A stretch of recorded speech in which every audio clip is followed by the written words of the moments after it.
Hi guys, कैसे हो आप लोग। मेरा नाम है प्रशांत जैन और इस वीडियो में हम लोग डिस्कस करने वाले हैं NIOS की एडवांटेजेस। और ये वीडियो उन सभी बच्चों के लिए इंपॉर्टेंट है जो 10th के बाद अपने स्कूल बोर्ड के बारे में सोच रहे हैं और उन लोगों को जेई प्रिपरेशन के लिए थोड़ा सा ज्यादा समय चाहिए कोचिंग के अंदर।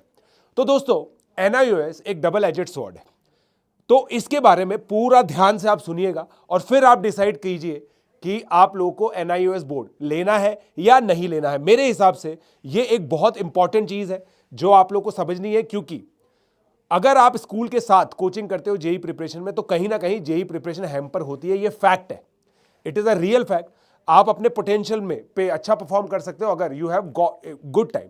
But having said that, NIOS के अंदर आपको आत्मनिर्भर होना पड़ता है अपने स्कूल के लिए भी, जो कि पॉसिबल है, राइट, विच इज पॉसिबल। तो दोस्तों, इस वीडियो के बाद भी अगर आप लोगों को कुछ भी क्वेरीज है NIOS से रिलेटेड तो डिस्क्रिप्शन में फॉर्म अवेलेबल है, आप अपनी जो क्वेरीज है वो वहां पे लिख सकते हैं। मेरी जो टीम है वो आप लोगों को कॉल करके उसको समझाने की कोशिश करेगी। और अगर आप इसके साथ साथ हमारा जो निम्बस बैच है, निम्बस SRG बैच, वो लेना चाहें 10 to 11 मूविंग के लिए तो आप लोग वो भी ले सकते हैं, क्योंकि आपकी NIOS की जो स्कूल की रिक्वायरमेंट है वो फिर हम पूरी करेंगे, है ना। अगर भाई इसके साथ सोल्यूशन भी तो देंगे आपको, तो ध्यान से सुन लो कोई। सबसे पहले, what is NIOS? National institute of open schooling. ये दोस्तों वर्ल्ड का लार्जेस्ट ओपन स्कूलिंग सिस्टम है और गवर्नमेंट ऑफ इंडिया द्वारा ऑटोनॉमस बोर्ड है। दोस्तों, इंडिया में 3 ही नेशनल बोर्ड है, एक CBSE, एक CISE मतलब जो ICSE वाला होता है, और एक NIOS।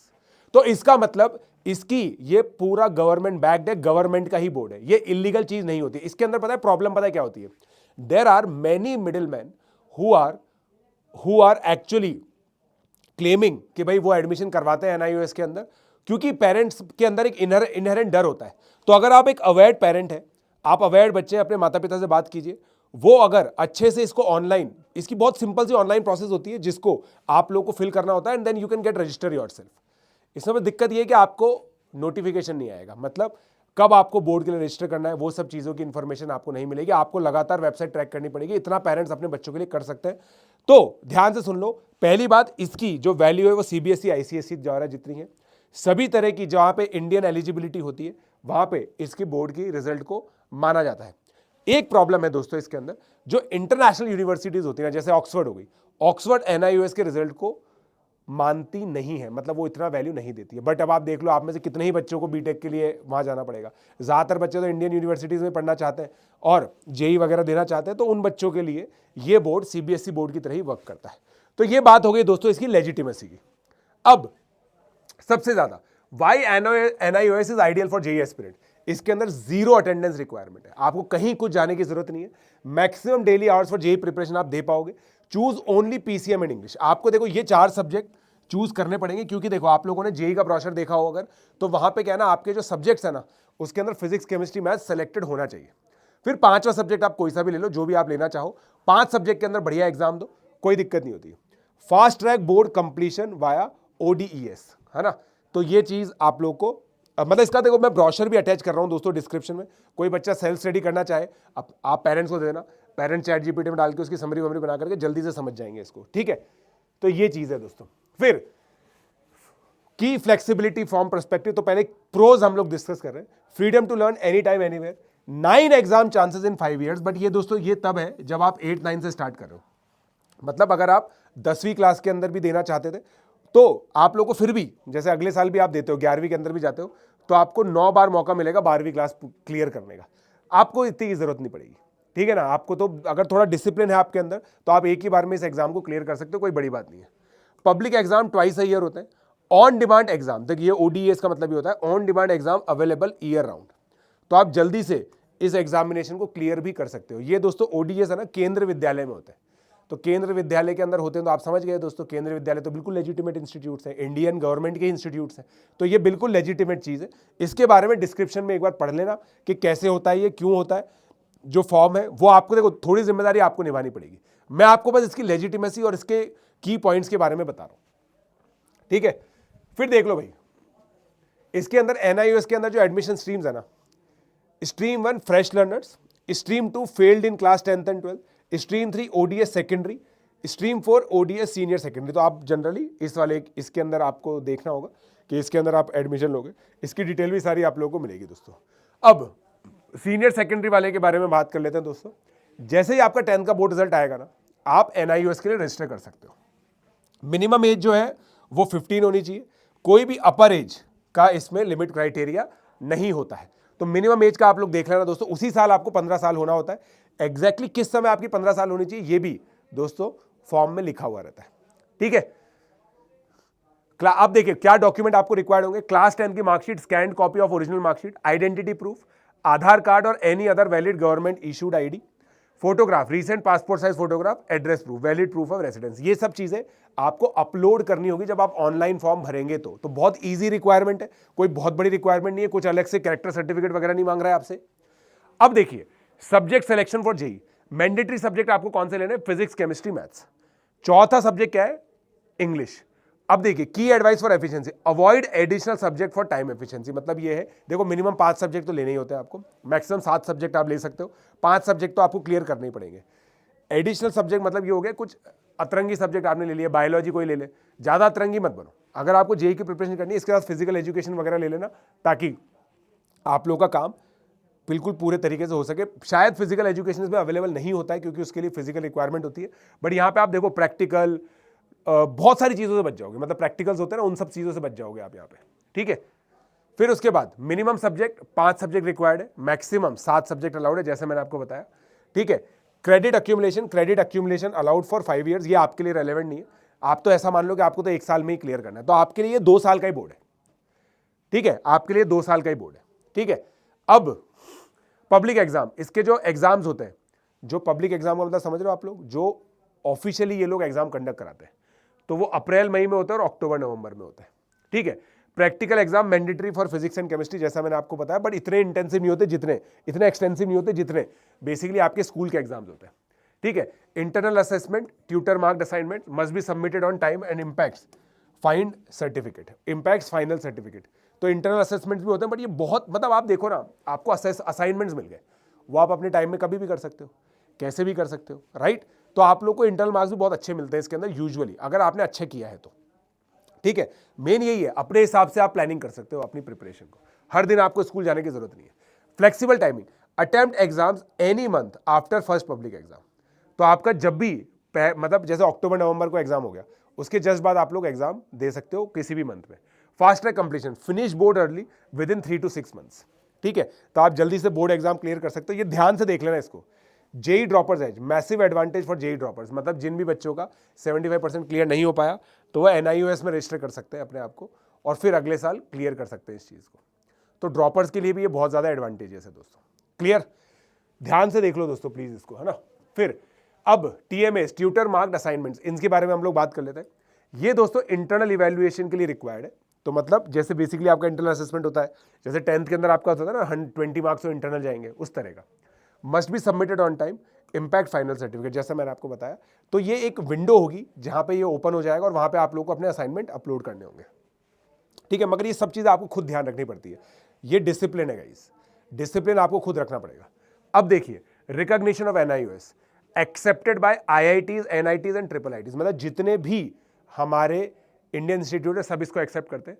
Recognised bye AIU, AICTE और UGC, valid for all engineering examination. आप देखो इसकी वैलिडिटी सब जगह है, तो आप लोगों को क्लियर और क्रिस्टल क्लियर बता दिया, NIOS is a valid board. तो जिन भी पेरेंट्स को ये कंसर्न है, देखो मेनली क्या होता है ना, आपके पेरेंट्स को आप पे भरोसा नहीं है। अगर आप घर पे बैठे रहोगे ना, उनको लगता है कि आपकी पर्सनालिटी खराब हो जाएगी। दूसरा ये कि आप खुद से पढ़ाई मैनेज नहीं कर पाओगे। तो ये अगर डाउट आपने पेरेंट्स के दूर कर दिए, तो आपके पेरेंट्स आपको NIOS अलाउ कर देंगे, ठीक है। ये वीडियो उनको दिखा देना आप लोग, ओके। फिर उसके बाद देखो NIOS versus CBSE versus state board, एक कंपैरिजन देख लो। अटेंडेंस नन, डेली अटेंडेंस चाहिए यहाँ पे। एग्जाम फ्लेक्सिबिलिटी हाई, यहाँ पे कोई नहीं, फिक्स डेट्स पर देना पड़ेगा। Time for JEE maximum limited. Best for droppers, और मतलब स्कूल ड्रॉपर्स बेसिकली। तो 11वीं 12वीं के बच्चों के लिए भी होगा, और ये रेगुलर स्टूडेंट्स के लिए अच्छा होता है। मतलब जिन बच्चों को रेगुलर स्कूल जाना है, कुछ और उनके करियर एम्बिशंस है, उनके लिए स्कूल है। बट अगर आप जेई एस्पिरेंट हो, आपको टॉप रैंक लेकर के आनी है, then NIOS can be one of the most important thing for you, ठीक है। अब आगे आइडियल कैंडिडेट्स फॉर NIOS, जैसा मैंने आपको बताया, फ्लेक्सिबल स्कूलिंग, ये आप लोग हो, ठीक है, और ये भी आप हो। Full time aspirants preparing for 10 to 12 पर डेज, ठीक है। फिर आप देखिए NIOS plus JEE integrated plan बताता हूँ। Plan phase 1, complete board syllabus early. भाई किताबें आपके पास है, 11 12 के जैसे जैसे सिलेबस होता जाना वैसे वैसे NCERT पढ़ते जाना और इंग्लिश की बुक अपने हिसाब से पढ़ते जाना और फिर उसको खत्म कर लेना। अटेम्प्ट ODS मतलब ऑन डिमांड एग्जामिनेशन आप अटेम्प्ट कीजिए और फिर फुल जेई एडवांस प्रिपरेशन कीजिए, मतलब बहुत जल्दी आप अपने बोर्ड को खत्म कर लीजिए ताकि जेई एडवांस के लिए आपको काफ़ी ज़्यादा समय मिल जाए, ठीक है। फिर ये थोड़ा सा दोस्तों एग्जाम्पल प्लान फॉर NIOS है जो मैंने बनाया। मंथ 1 और 2 में फिजिक्स केमिस्ट्री की थ्योरी पढ़नी है आपको, फिर 3 4 में मैथ्स प्लस TMA रिवीजन, मतलब ये आप अपने हिसाब से बना सकते हो, ये तो थोड़ा सा चिल्ड आउट मैंने बना दिया। अब डेली रूटीन क्या रहता है दोस्तों, आप लोग को है ना, एक तो अपने करिकुलम में आप देखो, सोच के देखो, स्कूल का इतना सारा टाइम बचा चुके हो तो थोड़ा टाइम NIOS की प्रिपरेशन के लिए बजट कर सकते हो ना, और वो आपको हेल्प करेगा इसी, क्योंकि NIOS के अंदर भी NCERTs चलती है और NCERTs का पूरा एज इट इज यूज होता है NTA के सारे एग्जामिनेशंस में, राइट। तो आप मॉर्निंग में जेई के कोचिंग लेक्चर्स कर सकते हो, या अगर आपकी इवनिंग कोचिंग है, जैसे आप निम्बस लोगे तो उसमें इवनिंग कोचिंग है, सुबह आप लोग होमवर्क वगैरह पे फोकस कर सकते हो। आफ्टरनून में NIOS थ्योरी प्लस TMS, तो आप इसको मॉर्निंग में लेके जाओगे थोड़ा बहुत, ये इवनिंग में आपकी क्लासेस हो जाएंगी, ठीक है। अगर आप मेरे को फॉलो करते हो तो यहाँ पे आपकी क्लासेस हो जाएंगी, नाइट में आप रिवीजन करोगे, सुबह आप लोग होमवर्क करोगे, कोचिंग का जो होमवर्क होता है, ये ऐसे पूरा शेड्यूल बन जाएगा आपका, पूरा शेड्यूल बन जाएगा दोस्तों आपका, ठीक है। फिर अब कॉमन मिस्टेक्स देखो जो आप लोग करते हैं, जो बच्चे गलती करते हैं, वो भी मैं लिख रहा हूं दोस्तों। सबसे पहले, neglecting tutor marked assignments can lower your final grade. ये भर दो ना, कितना सोचो, इंटरनल ग्रेड्स तो तुम्हें आराम से मिल जाएंगी, इसको इग्नोर मत करना। Delaying exam, unnecessary postponing exam disturb your JEE preparation schedule. जितना जल्दी हो सके बोर्ड से फ्री होने की कोशिश करो। Poor practical planning, failing to schedule and prepare for mandatory practical exam, ये थोड़ा गलती करते हैं। Treating as shortcut, viewing NIOS as an easy way out instead of a flexible opportunity, ये चीज़ है ना, मतलब आपको एफर्ट मारना पड़ेगा, ऐसा नहीं कि एफर्ट नहीं मारना। और एक चीज उसमें अंदर ये एक और मैं बता दूं, do not go for middle man. खुद से ऑनलाइन रजिस्टर कीजिए, 5 से 10 हज़ार में आपकी 2 साल की स्कूलिंग हो जाएगी। आप बहुत ज़्यादा मैसिव सेविंग कर रहे होंगे अपनी स्कूल फी के अंदर भी। और दोस्तों मैं आप लोगों को बता रहा हूँ, 12th के अंदर अगर आप NIOS से करते हो तो बहुत ज़्यादा फर्क नहीं पड़ता है। इवेंचुअली ये मैटर करता है आपके जीवन में कि आप कौन से IIT से ग्रेजुएट हो, ये ज़्यादा मैटर नहीं करेगा कि आप कौन से स्कूल से 12th पास आउट हो, ठीक है। ये बहुत इंपॉर्टेंट ध्यान रखना दोस्तों मेरी बात, ठीक है। चलिए अब आगे, is NIOS accepted by IITs? Yes. Can I finish boards early? Yes, via ODS। Is NIOS easier? Flexible, not easy. ध्यान रखना ये चीज है ना, ऐसा नहीं होता कि ईजी एग्जाम होता है, ठीक है। अब final guidance, NIOS is a strategic advantage for serious JEE aspirant. Use flexibility wisely. Discipline plus planning is equal to guaranteed success. Right? तो आप लोग के दोस्तों कोई भी इससे रिलेटेड डाउट्स है ना, आप लोग पूछ सकते हो। और ये चीज़ आप लोग ध्यान रखें, एक मैंने कुछ नेगेटिव चीज़ें मैंने बताई है कि यार जो बच्चे हाईली इनडिसिप्लिन्ड है, पेरेंट्स को इसके अंदर बहुत ज़्यादा योगदान देना पड़ेगा। आप ध्यान रखें आपके एग्जामिनेशन कब है, रजिस्ट्रेशन कब हो रहे हैं, ये सब चीज़ों का आप लोग ध्यान रखें। क्लियर है गाइस? और मैं खुद प्लानिंग कर रहा हूं, अगर मेरे पास सफिशिएंट चंक होता है NIOS के बच्चों का तो मैं खुद एक डेस्क सेटअप करूंगा हमारे अनअकैडमी के अंदर, जहां पे जो बच्चों को टाइमली रिमाइंडर देगी NIOS से रिलेटेड, ठीक है। तो अगर आप उसके लिए भी इंटरेस्टेड हो तो जो नीचे गूगल फॉर्म में वो भर दो। क्लियर है गाइस?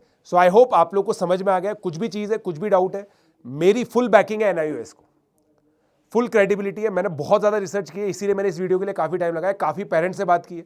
तमिलनाडु के अंदर जो पिछले साल जिस बच्चे की 99.998 परसेंटाइल आई थी, टॉप 100 में 3 बच्चे आए थे तमिलनाडु के, उनमें से एक NIOS से पास आउट था। आप बहुत सारी न्यूज़ आर्टिकल्स है वो सब पढ़ सकते हो। बहुत सारे बच्चे मेरे खुद के ऐसे हैं जो NIOS से पढ़ के टॉप रैंक लेकर के आए, 92 रैंक त्र्यंबकेश, वो खुद बेटा NIOS से करके आया और उसके पेरेंट्स से ही मैंने काफ़ी सारी इंफॉर्मेशन गैदर की है, right. So go for NIOS. It is a very good opportunity, very flexible thing, and it will save a lot of your time, but prepare for the examination well. ठीक है? Let's crack it.